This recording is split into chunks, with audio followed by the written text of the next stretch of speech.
Questa è la storia di una donna la cui vita è stata rivoluzione, dedizione, innovamento. Le grandi cose si dicono in silenzio, scrive Grazia Deledda, mentre questo si spande negli sfondi delle sue storie e nelle rappresentazioni di quest'isola, la nostra. E grandi cose in silenzio lei le ha dette, perché la scrittura non necessita voce, eppure strilla.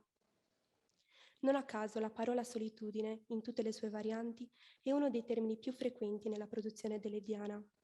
È infatti nella solitudine dell'incomprensione, nella quiete delle canne che ondeggiano mosse dal vento, che dipinge i tratti di una realtà muta, alla quale dà voce, dirigendo nell'orchestra, portandosi al di sopra delle altre voci.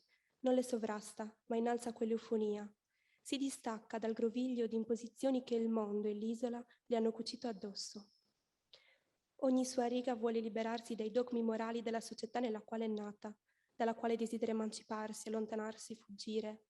La stessa che è sfondo e protagonista di ogni suo scritto, che la deride poi, senza quasi volerlo, la rende grande, tanto grande.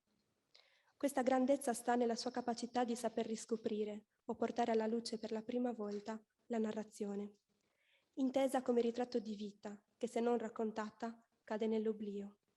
E nella Sardegna di fine Ottocento per la donna non c'era narrazione, per la donna c'era solo l'oblio. Se c'è un qualcosa che per sempre mette in moto la scrittura, per Grazia, è stato il contesto nel quale è nata, il non riconoscersi margine, il non concepirsi inferiore, e questo accadeva 150 anni fa. Adesso voltiamo il capo, smettiamo di prestare attenzione alla rigidità dei nostri giusti ideali e solleviamo lo sguardo. La donna come margine, come confine, è oggi una visione più comune di quanto si possa credere, di quanto dovrebbe, di come non dovrebbe essere mai. Perché Grazia non prosegue gli studi in una scuola, perché è donna, e questo, come risposta, deve bastare. Di questa ci si accontenta nella Nuoro di fine Ottocento. Che le donne non vadano a scuola è un dato di fatto, oggettivo, perché le donne non hanno diritto a una narrazione. Ma il problema è che quel posto, in tantissimi casi, lo occupa anche 50 anni dopo. È un instabile equilibrio che la concepisce come madre, al di sotto del ritmo incalzante della narrazione, sostenuto dall'uomo, che la concepisce come un'ombra, che perde volume anche ai margini, fino quasi a scomparire dietro al burka e dietro a leggi che per lei non sono altro che costrizioni o divieti.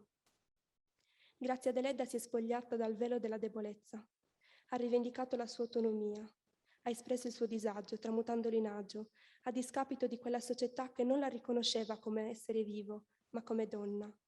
E come ha fatto? In silenzio. Nella quiete di una stanza ha studiato, scritto, vissuto, amato. Ecco perché forse a lei questo silenzio era sempre stato così caro. Lei nel silenzio è risuscitata. Eppure oggi sono tante le donne che invece nel silenzio sono morte, anzi muoiono, al presente, per l'esattezza una ogni 3 giorni. Oggi sono tante le donne che nel silenzio sono costrette a vivere. Nel silenzio devono ridere, muoversi, respirare, e ciò implica immobilità, interiore, esteriore, culturale, fisica, ideologica, non solo della singola donna in sé, ma dell'umanità tutta. Le grandi cose si dicono in silenzio. La Deledda aveva ragione. Le grandi cose, come la grande letteratura, e i suoi silenzi assordanti, esistono per portare a grandi interrogativi. E Grazia lo sapeva. Ecco, lei ci chiede, possibili che non si possa vivere senza far male agli innocenti? Grazie.